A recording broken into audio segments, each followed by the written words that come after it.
আসসালামু আলাইকুম বন্ধুরা, এখানে দেখতে পাচ্ছেন আপনারা একটি ক্যাশ মেমো ডিজাইন। 2019 সালে আমি যখন নতুন দোকান দিয়েছিলাম তখন কক্সবাজার গিয়ে আমি একটা কম্পিউটার কিনছিলাম এবং একটা প্রিন্টার খরিদ করি। তখন কিন্তু আমাকে দোকানদার এভাবে ক্যাশ মেমো দিয়েছিল, কম্পিউটার থেকে প্রিন্ট করে তারপরে দিয়েছিল। তো আমি চিন্তা করলাম, আহারে, এরকম উন্নত মানের দোকান খুব সুন্দর করে আমাকে দিয়েছিল। আসলে আমার খুবই ভালো লাগছে। আমি চিন্তা করলাম, ভাই এটা কোথা থেকে আপনি ক্যাশ মেমোটা ডিজাইন করেছেন বা কোথা থেকে বের করে দিয়েছেন। যেহেতু আমি নতুন ছিলাম, তেমন একটা জানতাম না। তখন আমাকে বলছিল, ভাই এটা আমাদের নিজস্ব ওয়েবসাইটে করা হয়েছে। ঠিক আছে, তো আমিও চিন্তা করলাম, আজকে হঠাৎ করে চোখে পড়লো আইটি লান্সার বিডিতে এই ক্যাশ মেমো ডিজাইনটি রয়েছে। তো আসলে যারা কম্পিউটার দোকানদার বা মুদির দোকানদার, যে কোনো দোকানদারের হিসাব নিকাশ রক্ষণাবেক্ষণ করতে এই ওয়েবসাইটটি প্রয়োজন। তো আপনারা চাইলে এই ওয়েবসাইটে প্রবেশ করে এই ডিজাইনটি করে নিতে পারবেন, যে কোনো কাস্টমারকে দিতে পারবেন। আমি আপনাকে ফার্স্ট অফ অল বলে রাখি, এখানে দেখুন আমি কিভাবে কাজটা করি। এখানে ক্যাশ মেমোতে নতুন মেমো, মেমো হিস্টোরি, মেমো সেটিংয়ে আসবেন। আসার পরে এখানে আপনার দোকানের নাম, মোবাইল নাম্বার এবং জিমেল, তারপর আপনার ট্রেড লাইসেন্স নাম্বার এবং এই জায়গাতে একটি লোগো দিয়ে দিবেন। লোগো দেওয়ার পরে একটু নিচে আসার পরে পেমেন্ট তথ্য দেখতে পাবেন।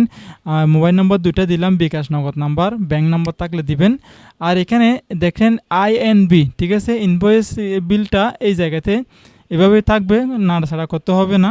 তারপর একটু নিচে আসার পরে এখানে দেখতে পাচ্ছেন ডিফল্ট ডিজাইন, এই যে দেখতে পাচ্ছেন বিভিন্ন ক্লাসিক্যাল বাঙালি এবং বিভিন্ন স্টাইলিশ রয়েছে, বিভিন্ন ভাবে এই ফরম্যাটটি রয়েছে। আমি এটা পরে আপনাদেরকে দেখাচ্ছি।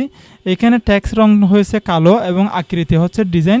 আমি এখান থেকে আকৃতি পরিবর্তন করতে পারবো, চাইলে আপনি এইভাবে করতে পারেন। আমি আকৃতি এইভাবে করলাম, করার পরে এই জায়গাতে শেপ অ্যান্ড সেটিংয়ে ক্লিক করবেন।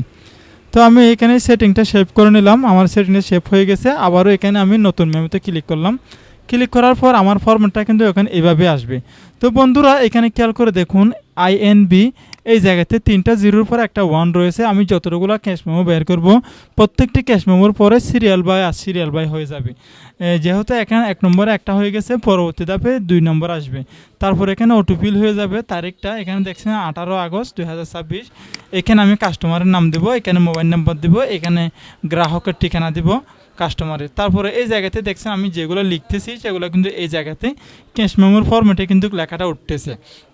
এখন আমি একটু নিচের দিকে আসলাম। এই জায়গাতে আসার পর আমি এখান থেকে কাস্টমারকে আমি একটা মোবাইল দিলাম, ঠিক আছে, একটা মোবাইল এখানে এক কপি একটা লিখলাম। তারপরে মোবাইলের দাম লিখলাম, আমি ধরুন বাটন ফোন হতে পারে, ধরুন 1000 টাকা, ঠিক আছে। তারপর আমি আরেকটা আইটেম যোগ করলাম। আরেকটা আইটেম হচ্ছে ধরুন একটা গ্লাস হতে পারে, ঠিক আছে, আইটেমের নাম লিখব, ঠিক আছে। গ্লাসটি ধরুন এই 200 টাকা, ধরুন গ্লাসটি 200 টাকা। এই যে মনে করুন এখন আমার হিসাব শেষ, কাস্টমারের এতটুকুই মালামাল। এখানে দেখুন মালামালগুলো। তো আমাদের কিন্তু এখানে আরও হিসাব বাকি রয়েছে। কাস্টমারের যদি কোনো কারণে পূর্বের বকেয়া থাকে, তাহলে বকেয়া টাকা আমি এখানে লিখব। ধরুন 100 টাকা পূর্বে বকেয়া ছিল আমার পুরাতন কাস্টমারের। তারপর এখানে ডিসকাউন্ট যদি আপনি দিতে চান, তাহলে ধরুন আমি এখান থেকে 100 টাকা ডিসকাউন্ট দিলাম আপনাদেরকে বোঝানোর সাথে। তো কাস্টমার আমাকে টাকা দিল, ধরুন কত টাকা, 1000 টাকা, ঠিক আছে। 1000 টাকা তুললাম। তোলার পরে এই জায়গাতে এখন আমি ক্যাশ মেমোটা দেখব, ঠিক আছে। এখানে উপমোট দেখতে পাচ্ছেন 1200, ডিসকাউন্ট হচ্ছে 100, পূর্বের বাকি ছিল 100। এখন পূর্বের বাকি সহ আমাদের 100 টাকা পূর্বের বাকি সহ কিন্তু 1300 আসে, কিন্তু সেখানে 100 টাকা মাইনাস হওয়ার কারণে এখানে সর্বমোট আছে কত, 1200 টাকা। জমা টাকা দিয়েছে আমাকে 1000 জমা দিয়েছে। এখন কাস্টমারের বাকি রয়েছে মোট কত, 200 টাকা বাকি রয়েছে। আর ঠিক আছে, আশা করি আপনারা বুঝতে পারছেন। তো বন্ধুরা, আমি এখন এটাকে প্রিন্ট করব। প্রিন্ট করার জন্য এখানে কিন্তু সাথে সাথে কথায় লেখাটাও চলে যাচ্ছে, ঠিক আছে। খুব সুন্দরভাবে নিচে স্বাক্ষর দিতে পারবেন। প্রিন্ট করার পরে নিচে স্বাক্ষর দিতে পারবেন, দোকানের সিল অথবা স্বাক্ষর এখানে দিতে পারবেন।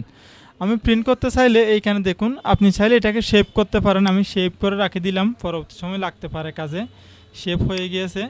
তারপর এখানে দেখতে পাচ্ছেন প্রিন্ট অপশন। আপনি চাইলে এখান থেকে কাস্টমারের হোয়াটসঅ্যাপে পাঠাতে পারবেন। তো প্রিন্ট অপশনে ক্লিক করলাম। প্রিন্ট অপশনে ক্লিক করার পরে এখন কিন্তু আমার ক্যাশ মেমোটা এইভাবে আসছে। আসলে এইভাবে কেন আসলো সেটা একটু আমি আপনাকে বলি। এখন হচ্ছে A4 সাইজের পেপারে অর্ধেক আসবে, ঠিক আছে। আপনি এখন চাইলে এই জায়গা থেকে এই জায়গা থেকে চাইলে আপনি ক্লাসিক বাঙালিতে করতে পারেন। সেটা করলে কীরকম আসে আমি আপনাদেরকে একটু দেখাই। এই যে ক্লাসিক বাঙালিতে করার পরে এই যে এক পৃষ্ঠাতে আসলো আর কি, ঠিক আছে। আমি সবসময় এভাবেই দেখাটাই দিয়ে থাকি, একটা পেজেই দিয়ে থাকি, ঠিক আছে। আপনি চাইলে এইভাবেই করতে পারেন। ওখানে আরও অনেক সেটিংস আছে, অনেক অপশন আছে, আপনি চাইলে বিভিন্ন অপশনে দিয়ে দেখতে পারবেন। তো আপনারা যদি আইটি ল্যান্সার বিডি প্ল্যাটফর্মে জয়েন হয়ে থাকেন তাহলে সহজে আপনারা এই কাজটি করে নিতে পারবেন। এবং এখান থেকে কিন্তু আরেকটা অপশন আছে অটোপিল। অটোপিল সম্পর্কে আমি আপনাদেরকে পরবর্তী ভিডিও নিয়ে আসবো ইনশাল্লাহ।